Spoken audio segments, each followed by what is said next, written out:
사도행전 11장의 말씀으로 그리스도인이라는 제목으로 함께 말씀을 나누겠는데요. 예수 그리스도께서 우리를 위해서 죽으셨어요. 그리고 죽으실 뿐만 아니라 부활하셨습니다. 예수님의 죽음이 우리에게 중요한 이유는 예수님이 부활하시는 것이 너무 우리에게 중요하기 때문이에요. 부활이라고 하는 것은 죽음을 전제하기에 부활입니다. 그러니까 죽지 않으면 부활이라는 것이 성립이 안 되는 거예요. 많은 예수 그리스도를 믿는 이 교회를 반대하고 박해했던 사람들은 부활이라고 하는 것을 어떻게든 부정해야 했습니다. 그래서 여러 가지로 공격을 했는데 예수님이 죽지 않았다라는 것으로 접근하기도 했어요. 그러니까 죽은 것 같았는데 실제로는 죽지 않았고 기절했다 뭐 이런. 그리고 정말 예수님의 시체가 어디 있는가 이것이 아주 중요한 쟁점이기도 했습니다. 그러나 우리는 성경에 기록된 그대로 예수 그리스도께서 우리를 위하여 확실하게 죽으셨을 뿐만 아니라 그 죽음에서 다시 살아나신 부활의 예수님인 줄로 믿습니다. 아멘이세요? 아멘. 맞아요. 자, 그 부활하신 예수님께서 모든 제자들이 다 지켜보는 가운데 하늘로 올라가시면서 마지막으로 하신 말씀이 사도행전 1장 8절에 기록이 되어 있습니다. 우리가 잘 아는 말씀인데요. 오직 성령이 너희에게 임하시면 너희가 권능을 받고, 자, 그 다음부터 같이 읽어볼까요? 예루살렘, 시작.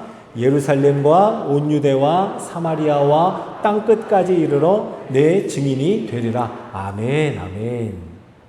성령이 임하시면 이라고 했는데 정말 그 다음 장 바로 2장에 보면 약속하신 성령이 함께 모여 기도하는 제자들이 모여있는 그곳에 성령이 임하게 됩니다. 자, 그 이후로 성령이 임하시면 하고 그 성령이 임하니 많은 기적과 표적이 예수 그리스도의 이름 그 복음과 함께 펼쳐지기 시작하는데요. 모든 성도들이 기쁨과 순전한 마음으로 함께 모이기에 힘썼어요. 뿐만이 아니라 서로 한 마음으로 자신의 것을 나눠주기를 기뻐했습니다. 즐거워했어요. 아마 우리 세비청년부의 모습이 이와 같지 않을까 생각하고 또 기대하고 소망해 봅니다. 모이기를 힘쓰는 거죠. 맞죠? 모이는 게 기쁘죠? 순전한 마음이 있지 않습니까? 자, 이제 우리 주머니를 열어서 서로에게 나눠주기만 하면 되는 거예요. 아, 그렇게 하고 있죠? 아멘! 그래요. 이런 일이 일어나면서 예수 그리스도의 복음을 전할 때마다 자, 하루는 3,000명이 세례를 받게 되고 내가 세례 받겠다고 예수님 믿겠다고 나오는 거예요. 또 어떤 날에는 남자만 5,000명이 넘는 사람들이 5,000명이 예수님의 이름으로 세례를 받고 주께로 하나님께로 돌아오는 일이 계속 되는 겁니다. 자, 그런데 여러분 이것이 예루살렘이라고 하는 한정된 지리적인 곳에서만 나타나는 일이었어요. 그리고 예루살렘 안에서도 유대인에게만 일어나는 일이었습니다. 이것이 사도행전 앞부분의 이야기예요. 예수님의 말씀은 그러지 않았어요. 오직 성령이 너희에게 임하시면이라고 하면서 뭐라 그랬습니까? 예루살렘과 온 유대와 사마리아와 더 나아가서 어디까지요? 땅 끝까지 이르러 내 증인이 되리라. 예루살렘에 국한된 이야기가 아니었어요. 자, 그러면 어떻게 하면 제자들이 예루살렘의 경계를 넘어갈 수 있었을까요? 예수 그리스도의 복음을 온 유대 사마리아와 땅 끝까지 전할 수 있었겠냐는 말이에요. 오늘 우리가 함께 읽은 사도행전 11장의 19절을 이렇게 시작해요. 그때에 스데반의 일로 일어난 환난으로 말미암아 흩어진 자들이 예루살렘 안에만 있던 사람, 그 예수님을 믿는 제자들이 흩어지기 시작한 게 무엇으로 말미암아 그렇게 됐다고요? 환난으로 말미암아, 어려움으로 말미암아. 자, 스데반의 일이라고 하는 것은 스데반이 7장에 보면, 사도행전 7장에 보면 그 얼굴이 천사와 같았다라고 기록할 만큼 스데반은 아름다운 사람이었습니다.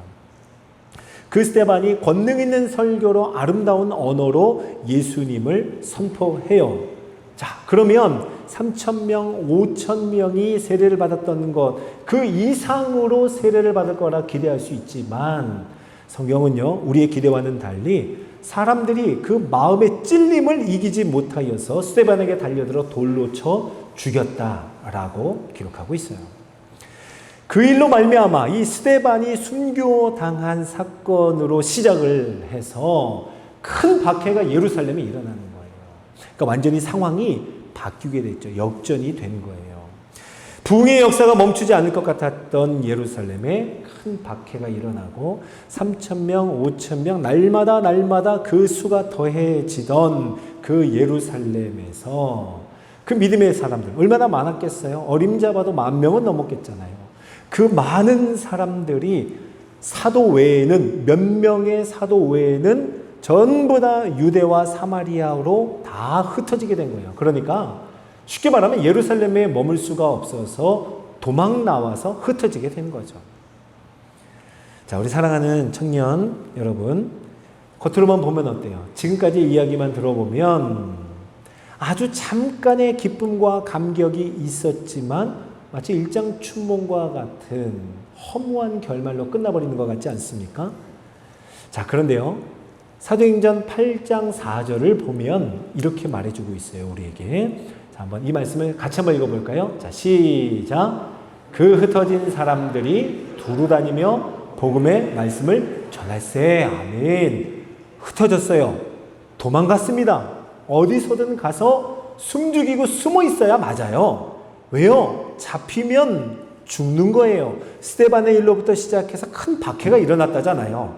그런데 이 믿음의 성도들은, 제자들은 마냥 풀이 죽어 있거나 주저앉아 있지 않았습니다. 숨죽이고 숨어만 있지도 않았어요. 일어났습니다. 일어나서 두루 다녔어요. 두루 다니면서 예수님의 복음을 전하는 그들의 입을 막을 수가 없었던 거예요. 그들 안에 그런 감격이 있었다는 거예요.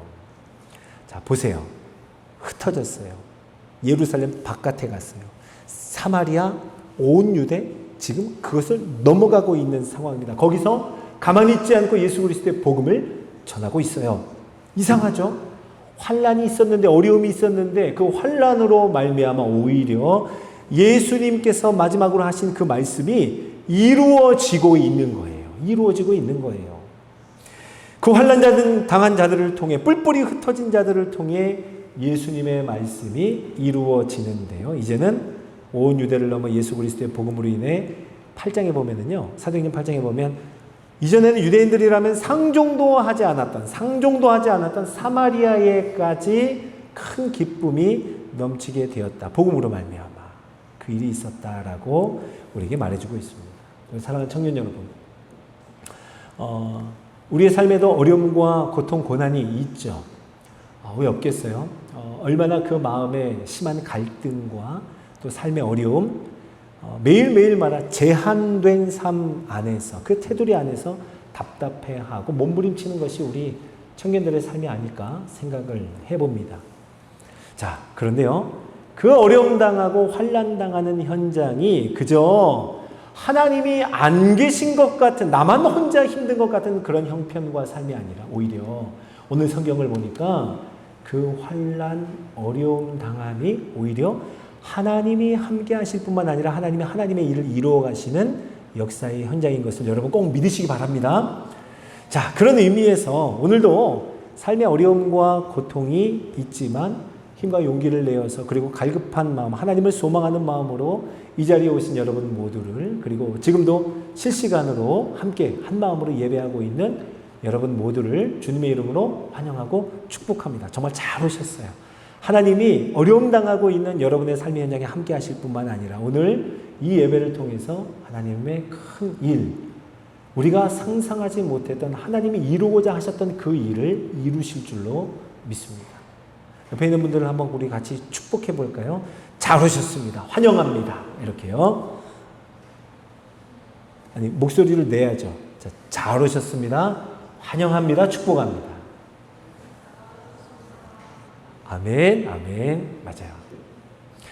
우리는 하나님을 기대함으로 인하여서 서로가 서로에게 진심으로 환영하고 환대할 수 있는 사람이에요. 자, 오늘 성경을 보니까 계속해서 예수님의 말씀을 한번 기억해 보세요. 예루살렘과 온 유대와 사마리아, 그리고 그 다음에는 어디예요? 땅끝이죠. 오늘 우리가 사도행전 11장을 읽었는데요. 사마리아를 넘었어요, 지금. 그리고 땅끝을 향하고 있는 현장 안디옥에까지 우리가 함께 와 있는 겁니다. 자, 이제 지리적인 개념으로는 분명히 땅끝을 향하고 있어요. 그러나 한 가지 문제가 있어요. 여전히 오직 유대인에게만, 어디에 가든지 거기에 유대인들이 있을 거잖아요. 유대인에게만 전해지고 있는 복음이었습니다.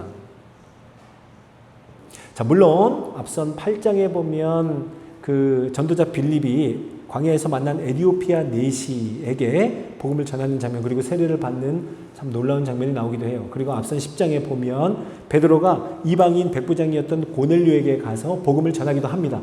자, 그런데 그게 전부였어요. 그뿐이었습니다. 그 외에는 유대인에게만 복음을 전하고 있었어요. 오늘 말씀 이렇게 시작했죠.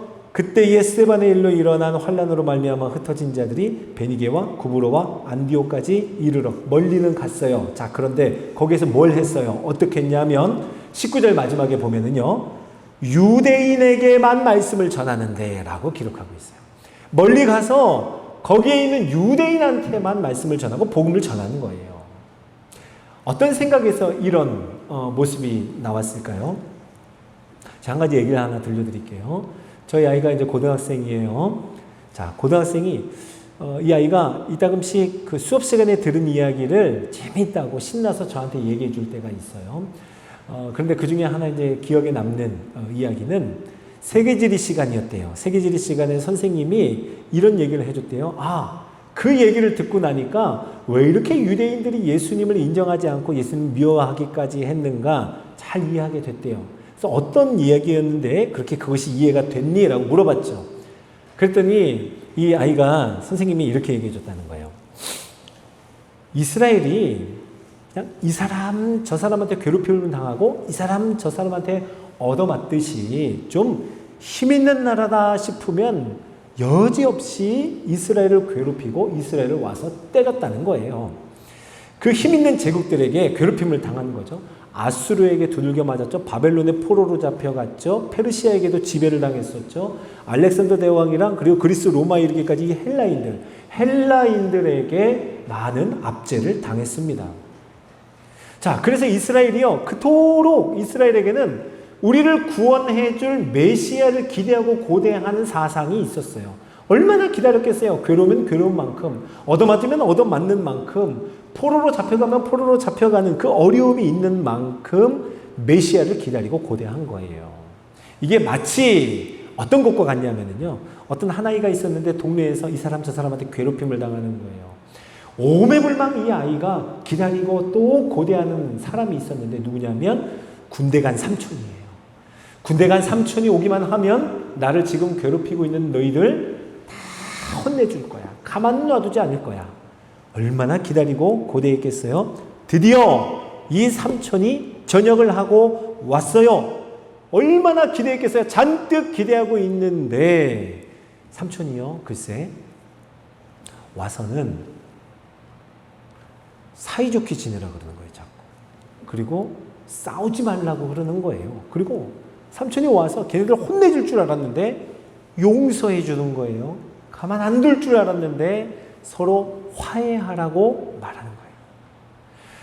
만약 저와 여러분이 이 아이의 입장이었다면 어떻겠어요? 여러분의 마음은 어땠겠습니까? 화났겠죠. 참 좋은 예화인 것 같아요. 그렇죠? 저도 고등학교 때 선생님이 이렇게 가르쳐줬으면 참 공부 잘했을 텐데. 네. 자, 지금 예수님의 제자들도 유대인으로서 여기에서 자유롭지 못하는 거예요. 이스라엘이 예수님을 향해 가졌던 마음일 뿐만 아니라 헬라인들, 이방인들을 향해 가지고 있었던 이 깊은 감정의 골이었습니다. 예수님을 믿는 건 좋다는 거예요. 그런데 헬라인들은 안 된다는 거예요. 이것이 그들의 생각이었죠. 자, 그런데 그 와중에 그런 형편에 구브로와 구레네 몇 사람이 안디옥에 이르렀대요. 그런데 헬라인에게도 주 예수를 전파하니 라고 말합니다. 헬라인에게도, 이방인이잖아요. 그런데 놀랍게도요, 주의 손이 그들과 함께 하심에 수많은 사람들, 이 헬라인들이, 이방인들이 믿고, 예수님을 믿고 주께 돌아오더라 라고 우리에게 말씀해 줍니다. 비록 몇 사람이었지만, 몇 명뿐이었지만 주의 손이 그들과 함께 하시니, 주의 손이 그들과 함께 한다는 건 하나님이 그거 인정한다는 거예요. 주의 손이 그들과 함께 하시니 수많은 사람들, 이방인들이 주께로 돌아오더라. 아무도 그렇게 하지 못할 때 이 몇몇 사람들은 어떤 마음으로 그렇게 헬라인에게 복음을 전했을까요? 성경학자들은 그들의 심리를 이렇게 말해요. 이렇게 생각했다는 겁니다. 만약 복음이 유대인에게 이렇게 좋은 것이라면 헬라인에게도 좋은 거 아닐까? 이방인에게도 좋지 않을까? 하면서 구브로와 구레네에서 온 몇몇 사람은 한번 실험을 해보는 거예요. 작은 시도를 해보는 거죠. 이렇게 한번 해볼까? 라고 말이에요. 그런데 바로 그것이 하나님이 딱 원하시던 거였어요. 주의 손이 그들과 함께 하심에 이방인들이 마치 오래도록 예수 그리스도의 복음을 기다리기라도 했던 것처럼 이 복음을 스폰지처럼 받아들이며 즉시로 그에 응답하는 거예요. 이 소식을 예루살렘에서 들었겠죠. 듣자마자 바나바를 안디옥으로 파송해서 보냅니다. 예루살렘에서 이 소식을 듣고 안디옥에서 이방 땅에서 놀라운 일이 일어나고 있는데 유대인이건 헬라인이건 할 것 없이 예수님을 믿는다, 그들이 교회로 몰려오고 있다라고 하는 소식을 듣고는 기뻤겠죠. 와우, 할렐루야, 역시 우리 주님이야 라고 하며 감격하며 보냈을 겁니다. 자, 그런데 어떤 한편으로는요, 그럴 리가 있나? 라고 고개를 갸우뚱했을 수도 있어요. 우리가 아는 복음이라면 이방인 헬라인들에게 이럴 리가 없는데 혹시 뭔가 잘못된 복음 아니야? 라고 확인이 필요하다 해서 보냈을 수 있습니다. 이렇든 저렇든 예루살렘에서 안디옥으로 보내는 누구를 보낼까 할 때의 그 적임자는 바나바였어요. 자, 바나바는요, 한마디로 하나님의 은혜를 잘 아는 사람이었습니다. 하나님의 은혜를 잘 아는 사람. 본명이 있었어요. 바나바의 본명은 요셉이라는 사람입니다. 왜 원래 이름을 놔두고 사도들이 바나바라고 이름을 붙였을까요? 그 뜻이, 이름의 의미가 있겠죠. 바나바는 반, 나바스, 이 두 가지의 단어가 합쳐진 단어예요. 반, 이것은 아들이라는 뜻입니다. 나바스, 이것은 위로하다, 건면하다라는 뜻이에요. 그러니까 바나바, 이것을 붙여서 한다면 그 의미가 위로의 아들, 격려의 아들 정도가 되는 겁니다. 아들이라는 것이 지금 우리 이 시대의 말로 하면 달인이에요, 달인. 뭔가 너무 잘하면 그것의 아들이라고 그랬어요. 막 분을 잘 내잖아요. 그러면 우레의 아들이라고 했습니다. 이해가 좀 되시죠? 그러면 바나바라고 이름을 붙여진 위로의 아들, 권면의 아들이다 하는 이 바나바는 뭘 잘하는 사람이에요? 위로하고 격려하는 것을 너무 잘하는 달인이었어요. 그래서 사도들이 이름을 바꿔줬습니다. 이 사람은 이만큼이나 위로하고 격려의 달인이 될 만큼이나 하나님의 은혜를 잘 아는 사람이에요. 어떤 모습이 나오냐면요, 바나바가 등장하는 몇몇 군데를 살펴보면 사도행전 4장에 보면 이 바나바가 좀 부유했던 것 같아요. 자기에게 속한 땅이 있었습니다. 그가 소유한 이 밭을 팔아서 사도들의 발 앞에 두고 각 사람의 필요를 채워주기 위해서 다 내어놓았어요. 하나님의 은혜라고 하는 것은 내게 값없이 이렇게 왔는데 거저받았으니 거저주라는 이 예수님의 말씀 그대로, 그러니까 하나님의 은혜를 아는 거죠. 하나님의 은혜가 내가 뭔가 대가를 치르고 받은 은혜가 아니라 값없이 주신 은혜, 거저 주시는 거 나도 거저 베풀어야지 하는 마음이 있었죠. 하나님의 은혜예요. 바나바는요, 또 중요한 역할을 하나 하는데, 이 핍박자 사울이었잖아요. 사울이 예수 믿는 사람들을 잡아다가 죽이기까지 하는 그때에 그 사울을 예수님이, 부활하신 예수님이 만나주십니다. 그리고 완전히 변화가 되죠. 변화가 되었을 때 이제 자신도 예수님을 믿는다라고 말하면 누가 믿었겠어요? 그렇죠. 사도들을 비롯해서 다 경계하며 믿지 않을 때 바나바가 사울을 데리고 사도들 앞에 세웁니다. 그리고 함께 그들을 복음으로 연결시켜주는 역할을 해요. 얼마나 신뢰가 두터운 사람이면 바나바가 그렇게 했을 때 사도들이 사울을 받을 수 있었을까요? 바나바는요, 하나님의 은혜의 범주는 한계가 없음을 아는 사람이, 하나님의 은혜를 너무 잘 아는 사람이었어요. 아무리 핍박자 사울이라고 하는 사람도, 그와 같은 사람도 부활하신 예수님을 만나면 변화될 수 있다라고 믿었던 사람이 바나바였어요. 그래서 사울을 사도들 앞에 세울 수 있었죠. 그리고 말 그대로 바울은 하나님의 사도가 되었습니다. 자, 바나바. 이런 말 하죠. 우리 흔히 고기도 먹어본 사람이 잘 먹는다 그러잖아요. 그렇죠? 하나님의 은혜를 맛본 사람, 제대로 맛본 사람이 하나님의 은혜를 볼 수 있는 거예요. 이 바나바가 안디옥에서 일어나고 있는 일을 가서 보니 이거는 하나님의 은혜가 맞더라는 겁니다.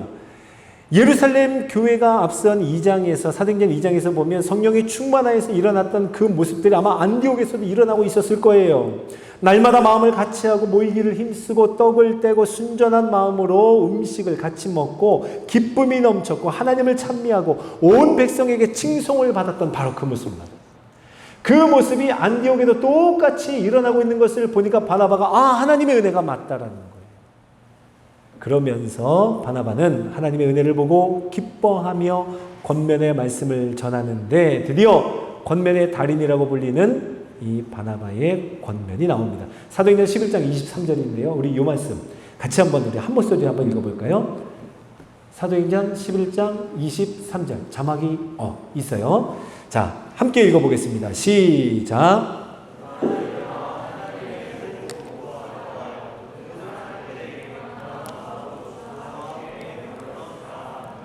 아멘, 아멘.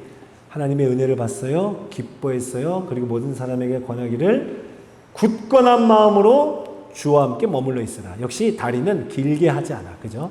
짧게 한 문장으로 딱 얘기해 줍니다. 굳건한 마음으로 주와 함께 머물러 있으라. 여러분, 주와 함께 머물러 있는 것, 이것이 권면의 달인이라고 하는 바나바가 성도들에게 한 말이에요. 이 말씀이 저와 여러분에게도 그대로 이루어지기를 예수님의 이름으로 축원합니다. 맞아요. 저와 여러분도 가만히 생각해 보면 저도 그랬어요. 20대 초반을 저도 돌이켜서 생각해 보면 뭔가 저는 하나님을 위해서 대단한 일을 할 수 있을 거라고 생각을 했어요. 그리고 난 정말 이제 이런 계획을 가지고 하나님께 헌신하면서 목사를 준비하면서 이렇게 해서 이 세상을 다 뒤집어 정말 세상을 한번 들었다가 노는 사람이 돼야지라고 오만방자하게 생각했던 것이 아마 20대 초반의 이야기였던 것 같아요. 그런데 시간이 지나고 20대 중반, 후반, 30대가 되고 전도사, 강도사, 목사가 되면서 목사 한 해 되어가면서 이제 40대 중반이 되었네요. 그런데 조금씩 제가 원하는 바가 세상을 들었다 놨다 하는 거기에서 어떻게 바뀌고 있는지 알아요? 하나님께만 꼭 떨어지지 않고 붙어 있었으면 좋겠다라는 마음으로 조금씩 바뀌는 것 같아요. 많이 그렇게 됐습니다. 더 겸손해지게 되고 나는 원래 뭔가 대단한 일을 할 수 있는 사람이 아니구나라고 하는 인정함이 계속 제 마음속에 자라나는 거예요. 그러면서 더 하나님의 은혜를 구하게 되고 하나님에서 떨어지지 않고 흔들리지 않고 굳건한 마음으로 주와 함께 머물러 있고 주와 함께 살아가기만 하면 내 평생에 할 수 있는 모든 일이 이루어지는 거다라는 게 제 지금 솔직한 마음의 소원이에요. 자, 권면의 달인이었던 바나바는 아마 그것을 잘 알았기에 이 말씀을 하지 않았을까 싶습니다. 마치 포도나무 대신 예수 그리스도에게 붙어있는 가지, 떨어지지 않는 가지, 그와 같은 어원을 사용하고 있어요. 붙어있다, 머물러 있다, 이 말이에요. 자, 이렇게 권면을 하고 나서 바나바는 지체하지 않고 사울을 만나러 갑니다. 다소에 가요. 그래서 사울을 안디옥으로 데리고 와요. 핍박자였던 사울, 그리고 그를 사도로 세웠던 바나바, 이 두 사람이 안디옥 교인들을, 그 교회를 함께 섬깁니다. 오늘 함께 읽은 본문의 마지막을 보면은요, 두 사람이 함께 큰 무리를 가르침에 이렇게 말하고 있어요. 제자들이 안디옥에서 비로소 그리스도인이라 일컬음을 받게 되었더라. 비로소. 그리스도인, 크리스찬이라고 하는 이 단어가 여기서부터 안디옥에서부터 시작이 됐다는 거예요. 자, 보세요, 여러분. 오늘 설교 제목이 그리스도인이죠. 그리스도인이라는 이 호칭은 제자들 스스로가 일컫는 말이 아니었습니다. 교회 밖의 사람들이 성도들을 보고 예수님을 믿는 사람들을 보고 한 말이 그리스도인이었어요. 왜 그리스도인이라고 칭했을까요? 왜 그렇게 불렀을까요? 이들이 보니까 교회 밖의 사람들이 안디옥 교회에 모인 사람들을 보니까 잘 이해가 안 되는 거예요. 왜 모였는지 그 이유를 알 수가 없어요. 어떤 기준으로 규정해야 될지 헷갈리는 거예요. 혼란스러웠습니다. 딱 봐도 누가 보아도 유대인과 헬라인이 함께 섞여 있어요. 유대인들은 원래 이방인들하고 이렇게 함께 음식을 먹거나 함께 시간을 보내지 않는데, 같은 공간에 있는 것을 즐겨하지 않는데 사람들도 알았어요. 그런데 안디옥 교회만큼은 유대인들과 헬라인이 함께 있는 거예요.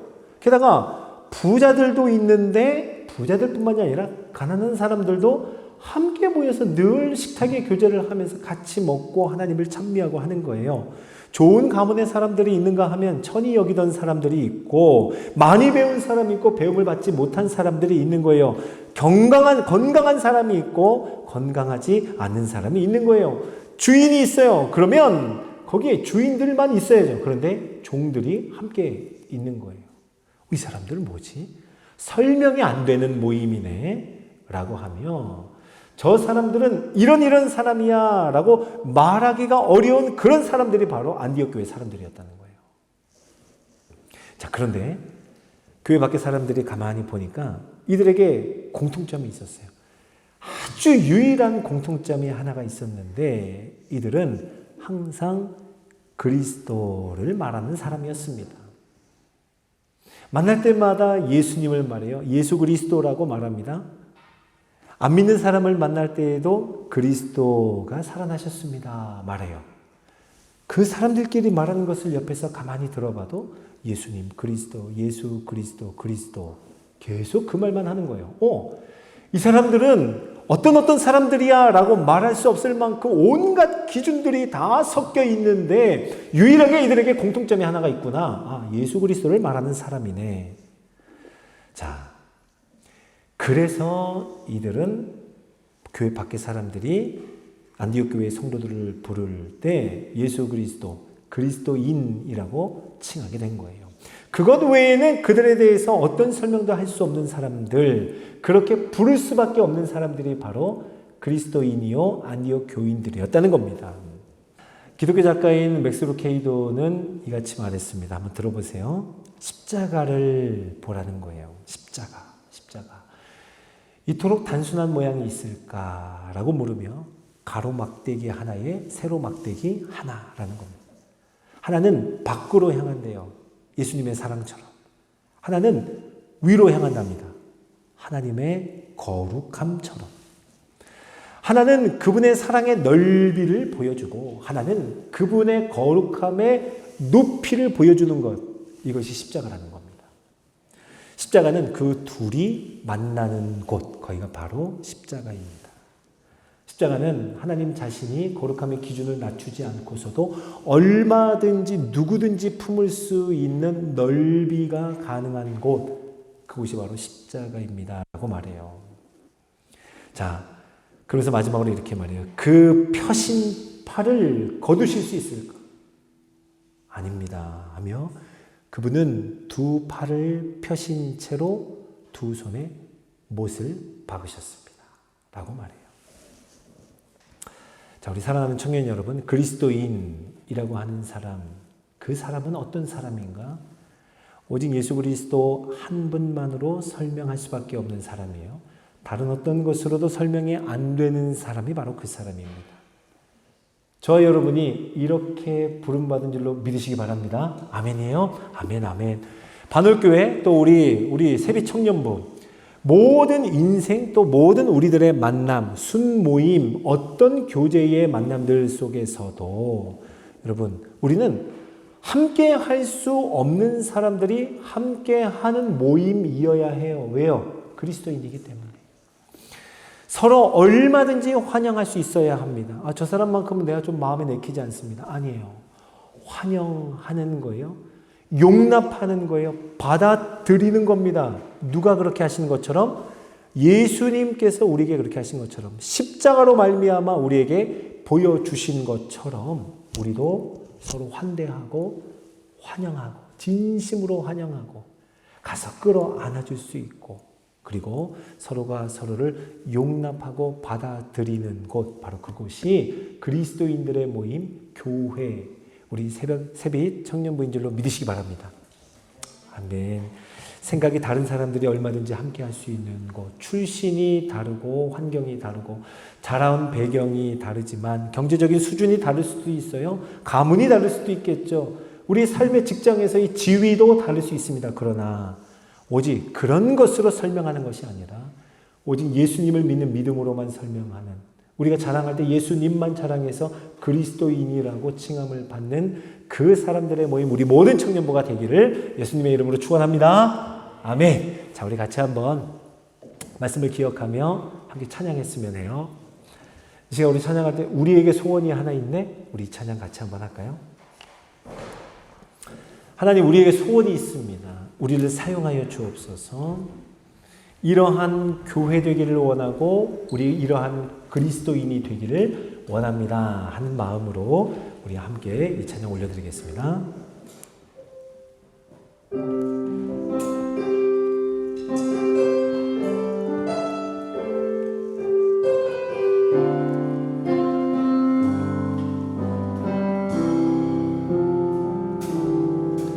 우리에겐 소원이 하나 있네. 주님 다시 오실 그날까지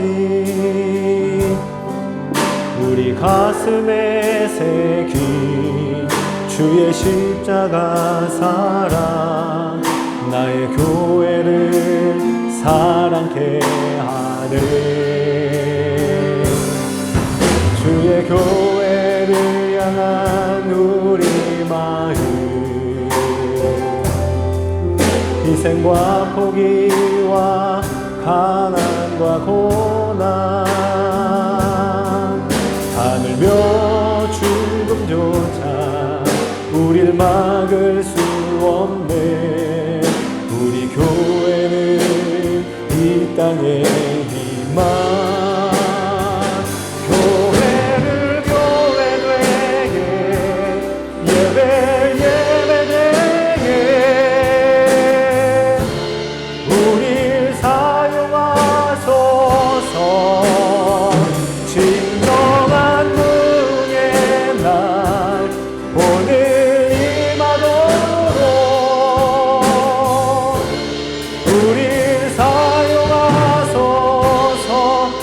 하겠습니다. 우리에겐 소원이 하나는 주님 다시 오실 그날까지, 주님 다시 오실 그날까지 우리 가슴에 새긴 주의 십자가 사랑, 나의 교회를 사랑케 주의 교회를 향한 우리 마음, 주의 교회를 향한 우리 마음, 희생과 포기와 가난과 고난, 하늘며 죽음조차 우릴 막을 수 없는 우리 교회는 이 땅의 희망, 교회를 교회 되게, 교회를 교회 되게, 예배 되게 우리 사용하소서. 진정한 무게의 날 오늘 임하도록 우리 사용하 교회를 교회를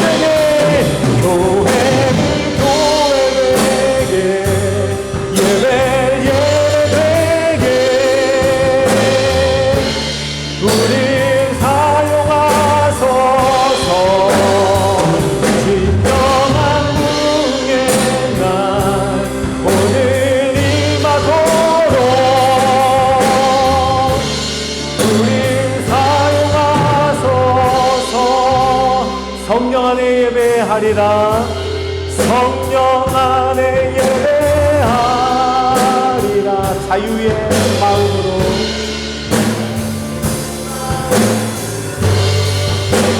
사랑으로 사역하리라.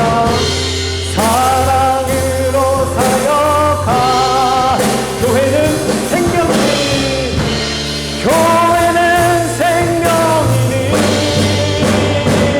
교회를 교회에게 예배 예배에게 우리 사용하소서. 진정한 분의 오늘만으로 이마도로 우리를 사용하소서. 우리 마지막으로 내갑시다. 교회를 교회에게, 교회를 교회에게, 예배되게 우리를 사용하소서. 우리를 사용하소서. 진정한 분의 날 오늘 희나도록 우리를 사용하소서. 아멘. 자, 우리 같이 한번 기도할까요? 우리 합심해서 기도할 때 먼저는 하나님, 그리스도인 되게 하여 주옵소서. 누가 보더라도 설명이 안 되는 사람, 그런데 예수님으로만 설명이 되는, 예수님만 말하고 예수님만 자랑하는 사람, 우리의 삶에 스스로 세워놓은 어떤 기준도 예수 그리스도 안에서 다 무너지고 오직 예수 그리스도의 사랑, 예수 그리스도의 거룩함만이 내게 기준이 되는 그런 사람, 하나님 그리스도인 되게 하여 주옵소서. 우리 이렇게 하나님 앞에 사랑하는 주님의 이름 부르짖고 한번 기도합니다. 주여! 하나님 아버지, 우리 귀한 청년들을 위하여 내 인생, 나 자신, 내 영혼, 내 삶을 위하여 하나님 기도합니다. 하나님 아버지, 수많은 기준들이 우리 안에 있고 그 기준들 인하여서 괴로워하며 아파하며 힘들어하는 것이 우리의 형편입니다. 하나님 아버지, 극률이 여겨주시고 불쌍히 여겨주셔서 예수님만 자랑하고 예수님으로만 설명되고 예수님만 말하며 예수 그리스도의 이름만 우리의 삶에 존귀 여김을 받도록 우리의 모든 것을 남김없이 하나님 앞에 드려 믿지 않는 사람들이 본내에도 그리스도인이라, 예수 그리스도인이라, 예수 그리스도에게 되어있는 사람이라 이렇게 고백하며 함께 하나님의 일을 행하는 우리의 모든 인생을 되게 하여 주시옵소서. 정말 하나님 기준으로 인하여 좌절하고 절망했다면 그마저도 하나님 우리 용서하여 주시고 불쌍히 여겨주셔서 다른 어떤 기준도 내 스스로 내 자신, 내 영혼을 주장하지 못하도록 오직 하나님 어떤 것만 예수 그리스도만, 그 사랑만, 그 거룩함만이 내 삶을 지도하며 인도하며 그 앞에 굴복하는 우리 모두가 되어서 예수 그리스도인 되게 하여 주시옵소서. 우리 시간에 계속 기도할 때는 우리 청년부를 위해서 한번 기도합시다. 하나님, 교회를 교회되게 하는 우리 공동체가 되게 하여 주시옵소서. 우리 공동체의 모습을 볼 때 참 이해할 수 없을 정도로 함께 할 수 없는 사람들이 함께 하는 모임이 우리 청년부가 되게 하여 주시옵소서. 어떻게 저 사람들이 함께 하지? 어떻게 저 사람을 환영할 수 있지? 어떻게 저 사람을 받아들이고 용납할 수 있지? 그런데 이해가 안 되지만 우리 청년부에서는 그런 일이 왕성하게 일어나는 것, 그 은혜의 사건들이 가득히 넘쳐나기를 간절히 소원합니다. 오직 그리스도만으로 설명되고 그리스도만 자랑하며 이들을 보니 그리스도의 공동체야 라고 인정함을 받는 칭찬을 듣는 우리 청년부 되게 하여 주시옵소서. 자, 우리 주님의 이름 부르짖고 기도합니다. 주여! 하나님 아버지, 우리 새벽 청년부를 위해서 기도합니다. 하나님, 우리 모든 청년부 하나님께서 도우심을 인도하여 주셔서 아버지 하나님의 은혜를 따라 예수 그리스도로 말미암아 하나님의 은혜를 위하여 주시고 하나님 아버지 각각 걸리시려고 우리의 온 마음을 기울이거나 치우치지 않도록 오직 우리 하나님 예수 그리스도의 하나님의 모든 중심을 가지고 나가 하늘님 아버지 영원히 함께할 수 없는 참한 자나 무한 자나 가난한 자나 연약한 자나 강한 자나 하나님 모든 자를 함께 어울려 예수의 그리스도의 공동체를 이루어 우리가 바로 예수 그리스도의 한 몸입니다. 서로 필요한 지체입니다 라고 말하는 그 은혜를 우리가 허락하여 주시옵소서. 하나님 아버지 우리 세미청년부 하나님의 은혜를 구하오니 놀라운 사랑의 은혜를 구하여 주시옵소서. 아버지 하나님 우리 주님 아버지 하나님과 영광 그리스도만으로 자랑하며 그리스도만으로 설명되며 어떤 기준도 우리를 나누지 못하는 그러한 영광가 되게 하여 주시옵소서. 하나님 아버지 구하오니 우리 주님 아버지 성도로서 그리스도인으로서 고민하며 그런데 하나님의 은혜를 간절히 바라보며 나가는 우리 모두가 되어서 주님의 영광을 모든 권리마다 하나님의 은혜가 있게 하여 주옵소서.